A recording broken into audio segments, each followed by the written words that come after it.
Namoonni baay'ee jireenya isaanii keessatti namaan jaallatamuuf jecha yookaan immoo maatii isaaniin jaallatamuuf jecha dogoggorawwan baay'ee raawwachuu danda'u.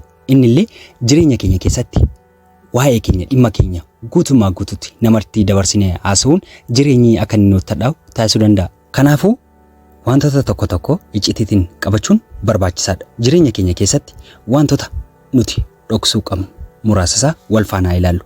Namoonni hundumtuu waan gaarii nuuf yaadu jennee yoo fudhanne yoo yaadne dogoggora guddaa raawwachaa jira. Itti fufee immoo iftoomina daangaa darbe yeroo raawwannu namoota kabajnu yookaan namoota jaallannu duukaa akka nu walitti mufanuu nu taasisa. Sanarra darbeellee akka nu waldhamu nu taasisuu danda'a. Yuuyaa akkam jirtu jaallatamtoonni kabajamtoonni hordoftoota koo horoo inspire warri taatan akkam jirtu. Toligaa guyyaarraa barnoota baay'ee bareedaa isiniif qabadhee dhufeera. Kanaafuu amma barnoota kodhumaatti na faana tura. Toligaa jireenya keenya keessatti dogoggora nu raawwachuu hin qabne. Yoo raawwanne immoo miidhaa guddaa nurra geessu baay'isaa jira.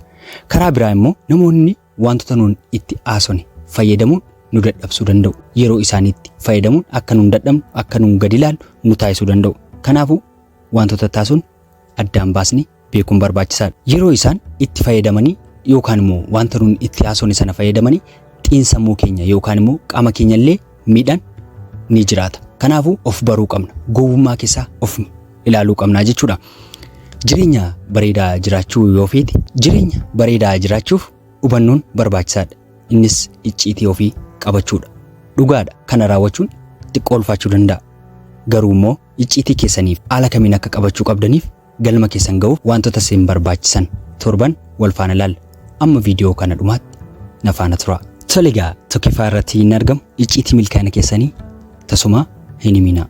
Sababiin isaas yoo himtan icciitii milkaa'ina keessanii namoonni isin dhoskuun yaaluun isaanii naaf yoo yaalanii garuu milkaa'uu dadhaban udduuba deebuudhaan namoonni kun isin irratti gumgumuu danda'u. Sanarree darbee namoonni baay'ee immoo jibba guddaa isiniif qabaachuu danda'u. Akkas isin karaa dogoggoraatti himtanii karaa sobaa itti himtanii fudhachuutiin jibba guddaa isiniif qabaachuu danda'a. Kanaafuu icciitii milkaa'ina keessanii tasumaa hin himinaa.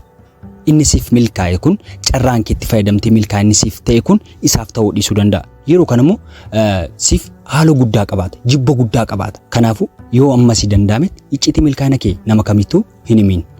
Yaaluun isaa wanta nafneef. 2. Tasumaa rakkoo maatii keessaniif walitti bu'iinsa maatii keessanii nama kamiifuu hin qoodinaa. Jireenya keenya keessatti yeroo namootatti dhiphuu keenya yookaan immoo yaada sammuu keenyaa gaafa dhannee namatti taphachisnu yookaan nama haasofsiisnu nutti salphachuu danda'a. Garuu immoo jireenya keenya keessatti yeroo namaaf qoonu rakkoo keenya dhiphuu keenya nuuf salphatee sammuun keenya boqonnaa argachuu danda'a. Garuu namoonni tokko tokko rakkoo keenya nurraa qoodachuuf hin barbaadan hin fedhanii jechuudha. Maaliif of dhiphisuu wanta hin barbaanneef. Mee gaaffii tokko sin gaafachuu barbaada. Rakkoo maatii keessanii yookaan dhiphina keessanii hiriyaa keessan mariisiftanii beektu? Isiniif furaniiru moo waa'ee rakkoo sanaa guddisanii ilaalan? Hin danda'amu akkasii maal jechuudha jedhanii ol fuudhanii guddisanii haasa'an. Mee wanta sin mudate koomentii jalatti naaf barreessaa. Qorannoon akka agarsiisutti waa'ee maatii keenyaa aguma qoodaa deema ulfaatinni isaallee dabalaa deema. Carraan rakkoo sana hiikuullee dhiphachaa deema. Kun immoo miidhaa guddaa dadhabina guddaa nutti fidaa deemaa jechuudha. Kanaafuu wantoota akkasii gochaa jirra tanan akkuma namoota kaanii dogoggorraa jirra jechuudha. Kanaafuu qorannoon akka agarsiisutti rakkoo keessan yookaan immoo dhiphuu keessan namootaaf yeroo qoodan parsantaa 20 kan ta'an yeroo isin rakkoo keessan qoodaniif dhimma hin qaban. Waa'ee dhiphachuu keessanis waa'ee rakkoo keessanis hubachuu hin barbaadan. Parsantii 100 namoonni parsantaa 20 ta'an dhimma hin qaban. Wanta isin taphachiisaa jirtan suni jechuudha. Parsantii 70 kan ta'an immoo dhoskaatti ni gammadu. Rakkoo si mudate sanaaf dhiphuu si mudate sanaaf baasanii dubbachuu yoo dhaban illee dhoskaatti ni gammadu. Akkanumallee parsantaan 10 kan ta'an immoo si hubachuuf yaalu, si gargaaruuf tattaafatu, aga isaanii danda'ametti si cinaa dhaabbatu. Kanaafuu nuti namoota akkamiif dharee yaada keenya kan nuun qoodaa jiru yookaan yaada keessa keenya jiru sana yookaan rakkoo maatii keenyaa yookaan dhiphuu walitti bu'iinsa maatii keenyaa namoota akkamii duukaadha kan nuun qoodataa jiru? Namoota dhimma keenya hin qabnedha. Namoota dhoskaatti nutti gammadan immoo namoota nu faana dhaabataniifidha kan nuun icciitii dhuunfaa keenyaa kana dabarsinee isaaniif laannu jechuudha. Kanaafuu icciitiin maatiimaan hiikkachuu qaba. Akkanallee gochuu barmaatamuu qaba. Yeroo baay'ee hiriyaatti firatti wallaatti yoo haasone wanta salphatu yookaan wanta hiikamuu fakkaata. Garuu walii keenya walitti yoo maatiin taayase yeroos hiikamuu danda'a. Kanaafuu waliin haasa'uun hiikamuu qaba jechuudha. Inni sadaffaa irratti argamu galma keessaniif karoora keessan hin himinaa. Galma keessaniif karoora keessan yoo himtan yeroo baay'ee namoonni waan sanarraa galma keenya yookaan immoo ga'umsa keenya yoggaa itti himnu miidhaa guddaan nurra ga'uu danda'a jechuudha. Galma keessaniif karoora keessan erga qopheessattanii xumurtanii booda ofuma biratti qabadhaa. Tasumaa nama kamiinuu hin mari'atinaa, hin gaafatinaa. Tarii namoonni tokko yoggaa mariisistanitti yaada isarraa faallaa ta'e isinitti laatanii abjuu keessanirraa akkasin kuftan taasisuu danda'u. Akkasumallee akkasin harka laattan yookaan immoo arrabsamuu dandeessu, qeeqamuu dandeessu, jibbamuu dandeessu. Maal jettee kana fuutee baate jedhamte akka namni sitti kolfulle taasisuu danda'a. Kanaafuu wanti barbaachisaan jiru galma keef karoora kee ofuma biratti qabadhu, of bira keewwadhu. Yoo milkaa'uu barbaadde, yoo galma ga'uu barbaadde galma keessan, karoora keessan, ga'umsa keessan nama tokkottuu hin himin. Eenyu akka garaa fuulduraa kiyyoosiif kaayisee eegu wanta hin beekneef. Namni hundumtuu gaarii naa yaada, namni hundumtuu naaf fira koodha jettee hin yaadin. Kanaafuu galma keef karoora kee tasumaa nama kamiifuu hin qoodin. Of qusadhu. Abjuu kee dukkaneessuu danda'u waan ta'eef yoggaati itti mattu sitti qoosuu danda'u, sitti baacuu danda'u, akka itti dudduuba laaltu si taasisuu danda'u. Kanaafuu iccitiitiin qabadhu. Inni afuraffaa irratti argamu waan darbe kamuu deebisuu hin dandeenyu. Wanta jireenya keenya keessatti darbeera. Akkuma mammaakaan Oromoo jedhutti wanti darbe mataa bishaaniidha jedhanii kan isaan haasa'an mammaaka kana ni yaadattu jedhee yaada. Jireenya keenya keessatti misteekota darban yookaan immoo wantoota darban wanta namoonni nurra geessan yookaan immoo wanta namoota irra geessisne yaadne teenye namootatti haasona tanaan naaman miira namoota sanaa miidhuurraan kanaaf wanta jijjiirtu tokko tasumaa hin qabaattu. Kanaafuu faayidaalee siin qabu yoo haasote namoota taasisu sana sammuu isaanii balleessu malee wanta si fayyadu tokko hin qabu. Wanta darbe kamuu jireenya kee keessatti garuu tasumaa wanta jijjiiruu hin dandeenyedha. Wanta deebistee sirreessuu hin dandeenyedha. Tanaan nama kamiifuu hin qoodin. Of biratti qabadhu. Dadhabina kee laatu wanta kamiyyuu hin qoodin nama kamiif. Yoo wanta darbe kaastee haasote sammuu namoota miidhuudha. Yoggaa wal argitanitti dogoggora akkasii raawwattee turte, wanta akkasii irratti gootee turte, wanta akkasii irratti raawwattee turte jenne namoota tasumaa ceephessuu hin qabnu. Namoota irratti fayyadamuu hin qabnu.